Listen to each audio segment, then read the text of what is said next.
ہم تو سر پہلے ہم خود کو جی ہم وہی کر رہے ہیں. نہیں آپ پھر دیکھیں سنیں, دنیا میں کبھی بھی آپ پہ یہ وقت نہیں آنا کہ آپ کا ایمان مکمل ہو گیا. اچھا یہ میں پہلے بتا دوں آپ کو, اس چال میں نہ آ جانا ابلیس کی, وہ آپ کو کسی کے قابل نہیں چھوڑے گا.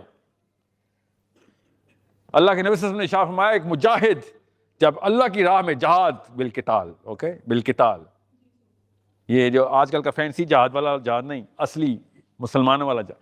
اللہ کے نبی صلی اللہ علیہ وسلم نے ارشاد فرمایا کہ جب ایک مجاہد اللہ کی راہ میں مرنے کے لیے جب چلنا شروع کر دیتا ہے تو اس کا تزکیہ ایسے ہوتا ہے جیسے خشک پتے درخت سے گرنا شروع ہو گئے. آپ اس حدیث کو غور سے سمجھیں اور ان تمام تر داڑھی والوں کو گردن پکڑ لیں کہ تم تو پہلے تزکیہ کروا رہے تھے, بعد میں جہاد کروا رہے تھے. ابھی میں بات شروع کی ہے, ختم نہیں کی بیٹا, نئی سر سے بات کبھی نہیں شروع کریں, حدیث سنا رہا ہوں. اس کا مطلب یہ ہے کہ جہاد سے پہلے اس کا تزکیہ نہیں ہوا ہوتا, کامل ایمان پہ راستے میں ہو رہا ہے تزکیہ. مگر جہاد کی ٹریننگ ایٹریبیوٹ اور فلسفہ کلیئر تھا اس لیے جہاد پہ جا رہا تھا. اس کا مطلب ہے کہ آپ ایمان کی کم حالت میں بھی جہاد کی طرف جا سکتے ہیں. ایٹریبیوٹ اور فلسفی ہونی چاہیے. امریکہ کی فوج افغانستان میں آ کے بندے ماری تھی, جہاد کر رہی تھی نا اپنے کانسٹیٹیوشن, تو کیا ایمان کی حالت میں تھے امریکہ کے پیٹر اور فرینک؟ وہ بغیر ایمان کے جہاد کر رہے تھے. رک جائیں نا, لے کے آنے تو بہن کو. مسلمان تھے وہ پیٹر, امریکہ کے لیے لڑ رہے تھے اور ان کا تزکیہ ہوا تھا. وہ شرابیں اور پارٹیاں جو افغانستان میں یا عراق میں کرتے رہے وہ تزکیہ کر کے لڑائی کرتے ہیں. تو ہمیں کسی نے پٹی پڑھائی ہے نا کہ لڑائی سے پہلے تزکیہ.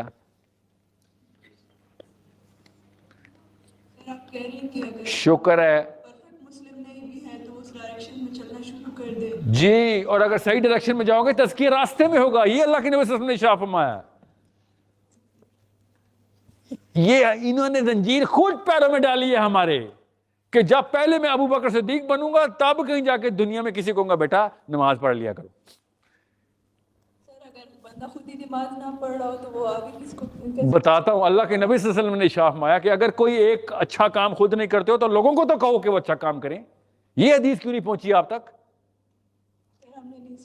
آپ سن لی, آگے پہنچائیں.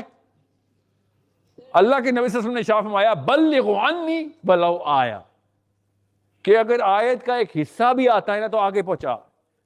یہ تو نہیں کہا پہلے قرآن حفظ کرو گے تب کہیں جا کے ایک آیت کا حصہ آگے بتاؤ گے.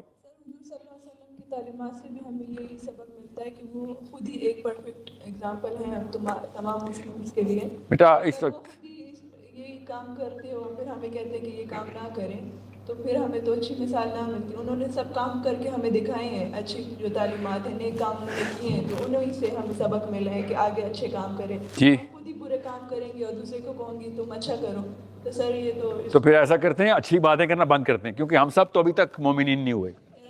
تو اب پھر کیا کریں, ڈانس پارٹی تو نہیں کریں گے نا. بیٹا بات سنیں غور سے, یہ شیطان کی چالیں ہیں, اس پہ کیوں میں آپ کو حدیث سنائی ہے آپ نے آرگیو کر دی ہے. آپ کو میں نے حدیث سنائی ہے ابھی. How can you argue against حدیث آف دا فلسفی کہ بھلائی روک دیں گے ہم؟ بھلائی نہیں رکے گی, بھلائی مسلمان سے جاری رہے گی. اگر ایک کام اچھا نہیں کر رہے ہو تو لوگوں کو تو کہہ دو کہ اچھا کام کر لیں. بلغوا عنی ولو آیا, پورا قرآن نہیں آتا, آدھی آیت تو آگے پہنچاؤ. سمجھ رہے ہیں؟ تو اس کا مطلب ہے کہ جب آپ تہیہ کرتے ہیں نا کہ میں نے بھلائی آگے پہنچانی ہے تو آپ کی برائیاں خود ہی ختم ہونا شروع ہوتی ہیں. ظاہر ہے پھر لوگ کہتے ہیں کہ خود آپ برا کرتے ہیں, ہمیں اچھائی کی دعوت دیتے ہیں, تو اس دعوت کی وجہ سے پریشر آتا ہے پرسنالٹی پہ, پرسنالٹی امپروو ہونا شروع ہوتی ہے. مولوی صاحب چاہے یا نہ چاہیں وہ 100 گناہ ایسے کر نہیں سکتے بیکاز وہ مولوی صاحب ہے. پریشر ہوتا ہے آپ کی دعوت کی وجہ سے آپ کے اوپر. آپ دعوتی میں آ ہی نہیں رہے. دعوت کا مطلب ہے لوگوں کو امر بالمعروف کے اوپر آئیں گے تو سوچیں کتنے بڑے ایٹریبیوٹس بنیں گے. ابھی خالی دعوت ہی آپ کو ایٹریبیوٹ ڈیولپ کرنا شروع ہو گئی. اگر آپ امر بالمعروف میں آئیں گے تو ایٹریبیوٹس کس لیول کے آنے شروع ہو جائیں گے آپ. سمجھ رہے ہیں؟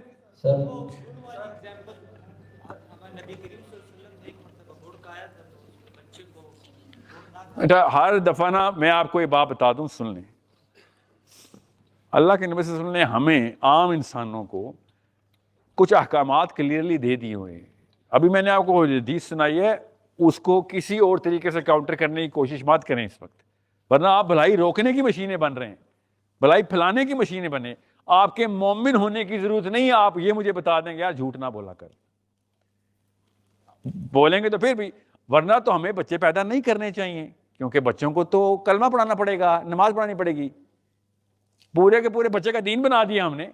ہماری اوقات کیا ہے آپ کے فلسفے کے مطابق کہ ہم نے ایک مسلمان کریٹ کرنا؟ میں کوئی پرفیکٹ مسلمان ہوں جو ایک بچے کو میں دعوت دے رہا ہوں بیٹا کلمہ پڑھا کرو، نماز پڑھا کرو؟ Why, how dare I bring a child in this world when I'm not a perfect Muslim? کیا صرف پرفیکٹ مسلمانوں کو شادی کی اجازت ہے؟ پورے انسان کا دین مرتب ہو رہا ہے اس کے گھر کے اندر، اس کے لیے حرام تو نہیں ہے نا بچے پیدا کرنا، شادی کرنا؟ نو. اس کے لیے حرام تو نہیں ہے نا بچے پیدا کرنا، شادی کرنا؟ نو. تو یہ فلسفہ اپنے منہ پہ ہی گر جاتا ہے کہ آپ بھلائی کرنی ہے، تھوڑی سی ہے تو تھوڑی سی آگے پہنچائیں، زیادہ ہے زیادہ پہنچائیں آگے. اگر آپ برائی کر رہے ہیں اس کا یہ مطلب تو نہیں ہے کہ آپ بھلائی کے داعی نہیں ہیں، وہ تو آپ ہیں، وہ تو آپ رہیں گے. سو آپ سب کے سب ایک لابی میں آ کے طاقت میں آ جائیں گے؟ نہیں، سب نہیں آئیں گے، تھوڑے سے آئیں گے، مگر دعوت تو سب کو دوں گا نا. سمجھ رہے؟ اور کیا پتا میں اور آپ نہ آئے، ہمارے بچے آئیں، آپس میں کنیکٹ ہوں، ان کو پتا ہو کہ یہ ماحول انہوں نے سیٹ کر دیا تھا. ٹھیک ہے، میں نے آپ کو کئی دفعہ کہا ہے یا عبد المطلب کے پیڈسٹل پہ آ جائیں یا عبداللہ، یا اگر ان دونوں میں نہ آئے تو پھر نیچے یہ نہ ایکسپیکٹ کریں کہ سنت میرے گھر سے روشن ہو جائے گی. چینل پورا کریٹ، ماحول بنانا پڑتا ہے آپ کو، مومنٹم بنانا پڑتا ہے آپ کو. جی یس سر، یس سر، پوچھیں.